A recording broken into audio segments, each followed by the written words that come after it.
नमस्कार। नमस्कार। सभी सुनने वालों का स्वागत है। नमस्कार। आज हम कुछ ऐसे अंग्रेजी शब्दों पर गौर करने वाले हैं जो अपने आप में एक पूरा विचार समेटे होते हैं। हाँ, जिन्हें अक्सर वन वर्ड सब्स्टिट्यूशन कहा जाता है। बिल्कुल। और ये शब्द हमें अक्सर मिलते हैं कॉम्पिटिटिव एग्जाम्स की तैयारी वाली किताबों में, जैसे एसएससी वगैरह। हाँ, बिल्कुल। ये वन वर्ड सब्स्टिट्यूशन सिर्फ रटने की चीज नहीं है, ये दिखाते हैं कि भाषा कितनी समृद्ध है। सही। सबसे दिलचस्प बात तो ये है कि कैसे एक शब्द मतलब एक पूरी कहानी या एक जटिल विचार को अपने में समेट लेता है। तो चलिए शुरू करते हैं कुछ ऐसे शब्दों से जो अलग अलग तरह के लोगों या उनके स्वभाव के बारे में बताते हैं। ठीक है। पहला शब्द है फिलैंथ्रोपिस्ट। सुनने में थोड़ा भारी लगता है, इसका मतलब क्या है? हाँ, फिलैंथ्रोपिस्ट मतलब जनहितैषी या लोकोपकारक। अच्छा। स्रोत बताते हैं कि ये शब्द खासकर ऐसे अमीर व्यक्ति के लिए इस्तेमाल होता है जो गरीबों और जरूरतमंदों की मदद करता है। पैसे देकर? हाँ, विशेष रूप से पैसे दान करके।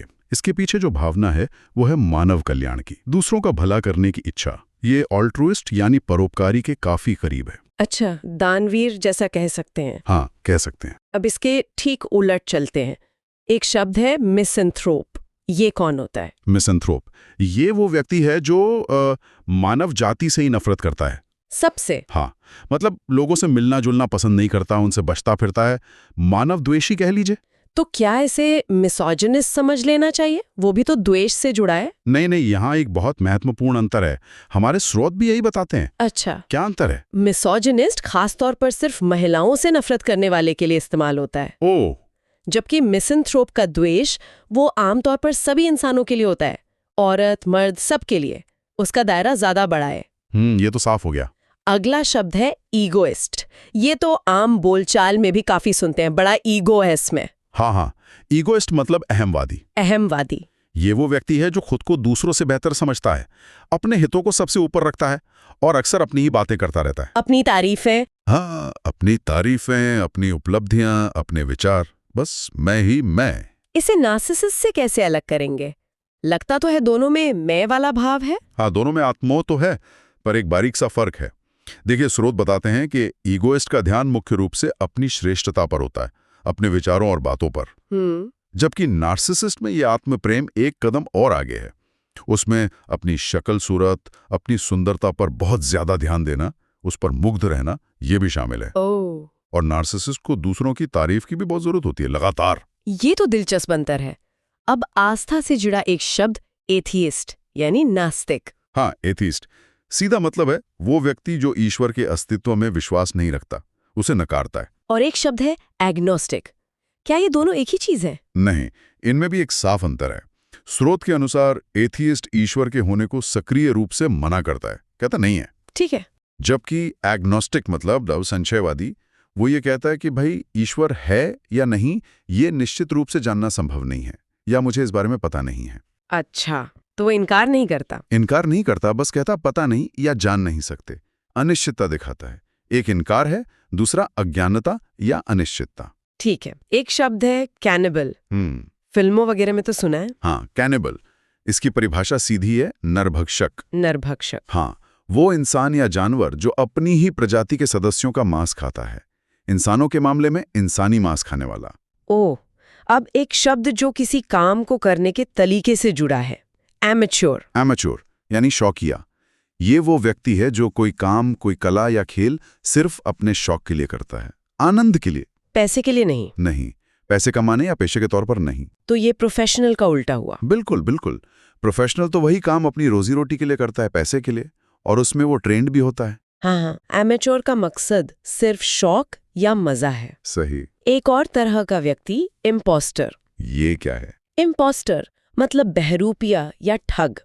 हाँ, ये वो व्यक्ति है जो धोखा देने के इरादे से कोई और होने का दिखावा करता है, अपनी असल पहचान छुपाता है। मतलब नियत ही गलत होती है। बिल्कुल, इसका मकसद ही धोखा देना होता है। अब दो मिलते जुलते शब्द देखते हैं, चापलूसी से जुड़े हैं। साइकोफैंट और फ्लैटरर। क्या ये एक ही बात है? नहीं, इनमें एक सूक्ष्म अंतर है। हमारे स्रोतों में, खासकर स्रोत 5 में ये बताया गया है। अच्छा, क्या अंतर है? देखिए, साइकोफैंट वो होता है जो ताकतवर या ऊंचे पद वाले लोगों की चापलूसी करता है, खास तौर पर अपने निजी फायदे के लिए। मतलब प्रमोशन या कुछ और फायदे के लिए? हाँ, बिल्कुल। उसकी तारीफ झूठी होती है, स्वार्थ से भरी हुई। दूसरी तरफ फ्लैटरर भी तारीफ करता है, लेकिन जरूरी नहीं कि वो हमेशा किसी निजी लाभ के लिए ही करे। तो फिर हो सकता है उसकी तारीफ सच्ची हो या बस आदत हो तारीफ करने की, बिना किसी छिपे मकसद के। साइकोफांट का उद्देश्य हमेशा स्वार्थ होता है, फ्लैटरर का जरूरी नहीं। ये तो बहुत बारीक अंतर है, ध्यान रखना पड़ेगा। अगला शब्द है हेडोनिस्ट। हेडोनिस्ट यानी सुखवादी। सुखवादी। हाँ, ये वो व्यक्ति है जिसके जीवन का केंद्र, मतलब जीने का मकसद सुख या आनंद पाना है। वो मानता है कि जीवन में आनंद ही सबसे जरूरी चीज है। स्रोत इस बारे में क्या कहते हैं? स्रोत 5 के हिसाब से हेडोनिस्ट अक्सर सुख को नैतिक कर्तव्यों, जिम्मेदारियों या अनुशासन से भी ऊपर रखता है। ये एसेटिक यानी तपस्वी या वैरागी के बिल्कुल विपरीत है। एसेटिक तो शारीरिक सुखों को त्याग कर सादा जीवन जीता है। हाँ, वो तो बिल्कुल उल्टा हो गया। अब एक शब्द जो ज्ञान से जुड़ा लगता है पर शायद नेगेटिव तरीके से, पेडेंट। हाँ, पेडेंट ये उस व्यक्ति को कहते हैं जो अपने ज्ञान का, खासकर किताबी ज्ञान का दिखावा करता है। हाँ, स्रोत 5 के अनुसार ऐसा व्यक्ति नियमों, परिभाषाओं और छोटी छोटी औपचारिक बातों पर बहुत ज्यादा ध्यान देता है और अक्सर असल मुद्दे या बड़ी तस्वीर को भूल जाता है। मतलब बारीकियों में खो जाता है। हाँ, और दूसरों की छोटी छोटी गलतियां निकालने में लगा रहता है। पांडित्यवादी भी कह सकते हैं इसे। और आजकल के जमाने का एक पेशा पीसफोलॉजिस्ट, ये कौन होते हैं? पीसफोलॉजिस्ट मतलब चुनाव विश्लेषक। स्रोत 4 में इसका जिक्र है। चुनाव विश्लेषक। हाँ, ये वो व्यक्ति है जो चुनावों का, वोटिंग पैटर्न का और चुनावी आंकड़ों का वैज्ञानिक तरीके से अध्ययन करता है। यानी चुनाव पंडित एक तरह से कह सकते हैं, लेकिन इनका काम सिर्फ अटकलों पर नहीं बल्कि आंकड़ों और विश्लेषण पर आधारित होता है। ये चुनावी रुझान और वोटर के व्यवहार को समझने की कोशिश करते हैं। अच्छा, तो ये तो हुए कुछ लोग और उनके प्रकार। अब कुछ ऐसे शब्दों पर आते हैं जो विचारों, अवधारणाओं या कामों को दिखाते हैं। ठीक है। पहला है एपिलॉग। ये क्या होता है? एपिलॉग हिंदी में कहते हैं उपसंहार या भरत वाक्य। उपसंहार? हाँ, ये किसी नाटक, किताब या फिल्म के बिल्कुल आखिर में आता है। एक भाषण जैसा या लिखा हुआ हिस्सा। क्या होता है इसमें? ये कहानी के बाद क्या हुआ ये बताता है, या किरदारों का भविष्य, या कहानी का जो मुख्य संदेश है उसे दोहराता है। इसे प्रोलॉग से कैसे अलग करेंगे? वो भी तो कुछ ऐसा ही लगता है। नहीं, प्रोलॉग यानी प्रस्तावना वो कहानी या नाटक की शुरुआत में आता है। अच्छा, शुरू में? हाँ, वो बैकग्राउंड बताता है या कहानी का परिचय देता है। एपिलॉग आखिर में आता है, प्रोलॉग शुरू में। ठीक है, स्पष्ट है। अगला शब्द है एपिटाफ। एपिटाफ इसका मतलब है समाधि लेख। समाधि लेख? हाँ, वो लेख या कविता जो किसी के मरने के बाद उसकी कब्र के पत्थर पर उसकी याद में लिखी जाती है। अक्सर बहुत भावुक होते हैं ये। अब एक शब्द जो भाग्य या किस्मत से जुड़ा लगता है, इनएविटेबल। इनएविटेबल इसका मतलब है अपरिहार्य, अवश्यम भावी या अटल। अटल मतलब ऐसी कोई घटना या नतीजा जिसे टाला नहीं जा सकता, जो होकर ही रहेगा। जैसे कहते हैं ना, बदलाव जीवन का इनएविटेबल हिस्सा है। सही। और एक शब्द जो हर मर्ज की दवा जैसा लगता है, पैनेसिया। हाँ, पैनेशिया यानी रामबाण औषधि या सर्वरोगहारी। रामबाण? बिल्कुल। ये एक ऐसी काल्पनिक दवा या समाधान होता है जिसके बारे में माना जाता है कि वो सभी समस्याओं या बीमारियों को ठीक कर सकता है। पर क्या ऐसा होता है? असल जिंदगी में शायद ही कोई सच्ची पैनेशिया होती है। ये ज्यादातर एक आदर्श या इच्छा जैसी चीज है। एक शब्द जो अक्सर चर्चा में रहता है, नेपोटिज्म। नेपोटिज्म यानी भाई भतीजावाद या स्वजन पक्षपात। हाँ, ये तो सुना है। इसका मतलब है जब कोई पावर में बैठा व्यक्ति अपने रिश्तेदारों या परिवार वालों को गलत तरीके से फायदा पहुंचाता है, खासकर नौकरी देने में या दूसरे मौके देने में। इसे फेवरेटिज्म से कैसे अलग करेंगे? वो भी तो पक्षपात ही है। हाँ, है तो पक्षपात, पर स्रोत 5 इस अंतर को साफ करता है। नेपोटिज्म सिर्फ परिवार और रिश्तेदारों के पक्षपात तक सीमित है। अच्छा, सिर्फ परिवार। हाँ, जबकि फेवरेटिज्म यानी पक्षपात वो किसी भी पसंदीदा व्यक्ति के लिए हो सकता है, दोस्त हो, जानने वाला हो, कोई भी, जरूरी नहीं कि रिश्तेदार ही हो। तो नेपोटिज्म फेवरेटिज्म का ही एक खास रूप है। समझ गए। अब एक अकादमिक या क्रिएटिव फील्ड से जुड़ा शब्द, प्लेजरिज्म। प्लेजरिज्म? हाँ, इसका मतलब है साहित्यिक चोरी। साहित्यिक चोरी? हाँ, मतलब किसी दूसरे व्यक्ति के विचार, उसकी लिखी हुई चीज या कोई रचना, उसको बिना क्रेडिट दिए अपना बताकर इस्तेमाल करना। ये तो गलत है। बिल्कुल। अकादमिक दुनिया में और पब्लिशिंग में ये एक गंभीर नैतिक और कानूनी अपराध माना जाता है। धर्म या पवित्रता के अपमान से जुड़े दो शब्द हैं, ब्लास्फेमी और सैक्रिलेज। क्या इनमें कोई अंतर है? हाँ, स्रोत 5 के अनुसार इनमें अंतर है। ब्लास्फेमी यानी ईश्वर निंदा, इसका संबंध ईश्वर, धर्म या पवित्र मानी जाने वाली चीजों के बारे में अपमानजनक या अनादर भरी बातें कहने या लिखने से। मतलब बोलने या लिखने से। हाँ, ये मुख्य रूप से भाषा के गलत इस्तेमाल से जुड़ा है। जबकि सैक्रिलेज यानी अपवित्रीकरण, इसका संबंध किसी पवित्र जगह, चीज या प्रतीक के साथ अपमानजनक व्यवहार या काम करने से है। जैसे किसी मंदिर या पूजा की जगह को गंदा करना या नुकसान पहुंचाना। तो एक बोलने लिखने से जुड़ा है, दूसरा करने से। ठीक है। अब संपत्ति को नुकसान पहुंचाने से संबंधित दो शब्द, सैबोटाज और आर्सन। स्रोत 5 बताता है कि सैबोटाज यानी तोड़फोड़, इसका मतलब है किसी दुश्मन या विरोधी के काम में रुकावट डालने के लिए जानबूझकर और छिपकर मशीनों, संपत्ति या प्रोडक्शन को नुकसान पहुंचाना। अच्छा, छिपकर। हाँ, वहीं आर्सन यानी आगजनी, इसका सीधा मतलब है जानबूझकर और गलत इरादे से किसी इमारत या संपत्ति में आग लगाना। ये एक क्राइम है। एब्डिकेशन और रिनंसिएशन, दोनों का मतलब त्यागना लगता है। इनमें भी एक खास अंतर है, जैसा स्रोत 5 में बताया गया है। एब्डिकेट शब्द खास तौर पर किसी राजा, रानी या सम्राट के लिए इस्तेमाल होता है, जब वो औपचारिक रूप से अपना पद या सिंहासन छोड़ते हैं। अच्छा, राजा रानी के लिए। हाँ, अक्सर सार्वजनिक घोषणा के साथ। हाँ। जबकि रिनाउंस एक ज्यादा व्यापक शब्द है। इसका इस्तेमाल किसी विश्वास, सिद्धांत, दावे, अधिकार, पद या यहाँ तक कि जीवन शैली को छोड़ने की घोषणा के लिए हो सकता है। जैसे कोई सांसारिक जीवन का रिनंसिएशन कर सकता है, मतलब त्याग कर सकता है। अब दो शब्द जो अस्पष्टता से जुड़े हैं, इक्विवोकेशन और एम्बिग्विटी। स्रोत 5 के मुताबिक इक्विवोकेशन का मतलब है जानबूझकर गोलमोल या दो मतलब वाली भाषा का इस्तेमाल करना। क्यों? ताकि सच छुपाया जा सके, धोखा दिया जा सके या किसी सीधे जवाब से बचा जा सके।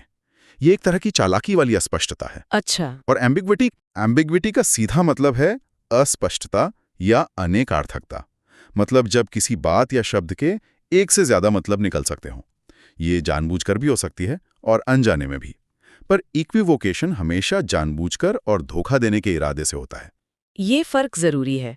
एक दिलचस्प शब्द है एनाक्रोनिज्म। एनाक्रोनिज्म यानी कालदोष या कालभ्रम। कालदोष। हाँ, ये ऐसी कोई चीज, व्यक्ति, घटना या विचार होता है जो उस समय के हिसाब से गलत या बेमेल लगता है जिसमें उसे दिखाया जा रहा है। जैसे किसी पुरानी ऐतिहासिक फिल्म में कोई मोबाइल फोन इस्तेमाल करता दिख जाए। ये अनाक्रोनिज्म है। हाँ। स्रोत 5 इसे आर्केज़म से अलग बताता है। आर्केज़म का मतलब है पुराने, अब इस्तेमाल में न आने वाले शब्दों या भाषा का प्रयोग करना। ये जरूरी नहीं कि समय के हिसाब से गलत हो, बस पुराना हो सकता है। एनाक्रोनिज्म समय की संगति में एक गलती है। चलिए अब कुछ शब्द देखते हैं जो सरकार या शासन के तरीकों से जुड़े हैं। यहाँ मामला वाकई दिलचस्प हो जाता है। हाँ, बिल्कुल। पहला है ब्यूरोक्रेसी। ब्यूरोक्रेसी यानी नौकरशाही या अफसरशाही। नौकरशाही ये एक ऐसी व्यवस्था है जिसमें देश का काम चुने हुए नेताओं के बजाय स्थायी सरकारी अधिकारी चलाते हैं। वो तय नियमों और हायरार्की के हिसाब से काम करते हैं। इसमें वो रेड टेपिज्म वाली बात भी आती है ना? हाँ, बिल्कुल। रेड टेपिज्म यानी लाल फीता शाही, मतलब बहुत ज्यादा कागजी कार्रवाई, नियम कानून और काम में देरी। ब्यूरोक्रेसी की आलोचना अक्सर इसी वजह से होती है। फिर है ओलिगार्की। ओलिगार्की यानी कुलीन तंत्र या अल्पतंत्र। ये ऐसी शासन व्यवस्था है जिसमें सारी राजनीतिक ताकत कुछ गिने चुने लोगों के एक छोटे से समूह के हाथ में होती है और वो अपने हितों के लिए शासन करते हैं। एरिस्टोक्रेसी भी कुछ ऐसा ही लगता है? थोड़ा अलग है। एरिस्टोक्रेसी यानी श्रेष्ठ जनों का शासन या अभिजात वर्ग का शासन। इसमें माना जाता है कि शासन करने का हक समाज के सबसे ऊंचे, पढ़े लिखे या अमीर वर्ग को है, जो जन्म या योग्यता से श्रेष्ठ माने जाते हैं। तो ओलिगार्की से कैसे अलग है? ओलिगार्की में समूह छोटा होता है, पर जरूरी नहीं कि वो पारंपरिक रूप से श्रेष्ठ हों, बस शक्तिशाली होते हैं। अरिस्टोक्रेसी में श्रेष्ठता का विचार जुड़ा है। ठीक है। अगला है ऑटोक्रेसी। ऑटोक्रेसी यानी एकतंत्र या निरंकुश शासन। इसमें एक ही व्यक्ति के हाथ में सारी ताकत होती है। पूरी ताकत। हाँ, और उसकी सत्ता पर कोई रोक टोक नहीं होती। वो किसी कानून या संसद के प्रति जवाबदेह नहीं होता, जैसे कोई तानाशाह।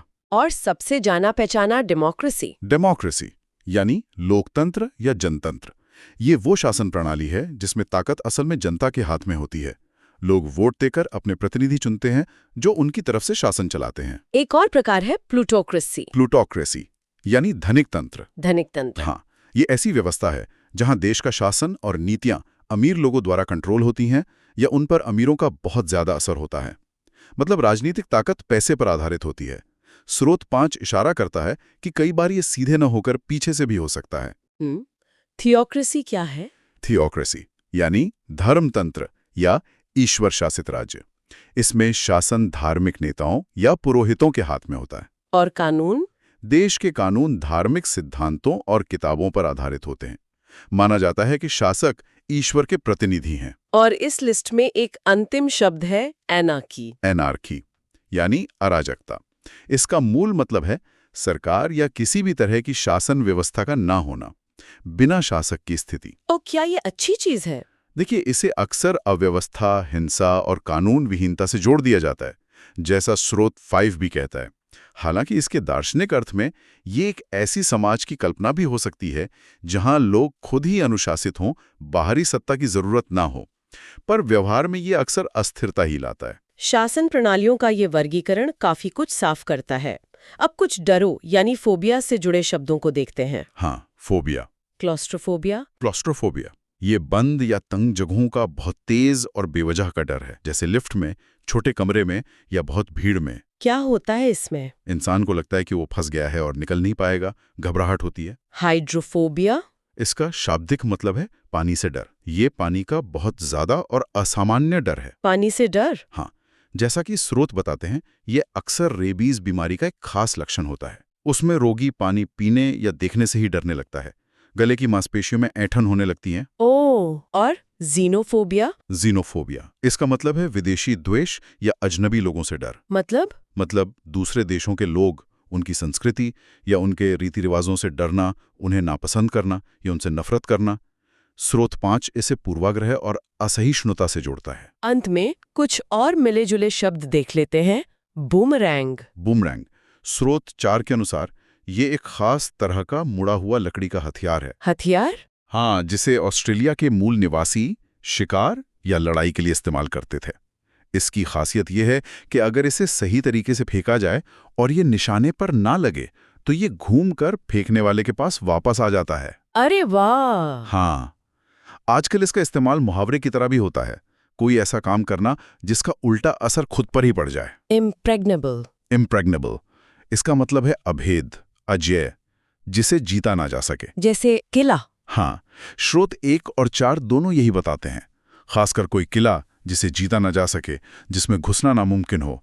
इसे किसी तर्क या स्थिति के लिए भी इस्तेमाल कर सकते हैं जो बहुत मजबूत हो। ऑनोरेरियम? ऑनरेरियम यानी मानदेय। मानदेय ये सैलरी जैसा है? नहीं, सैलरी या फीस से अलग है।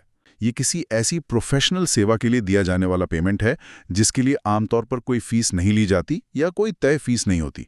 ये सम्मान के तौर पर दिया जाता है। अच्छा, सम्मान में? ऑर्चर्ड फलों के पेड़ों का बगीचा होता है। सिर्फ फलों के पेड़? हाँ, ये जरूरी है।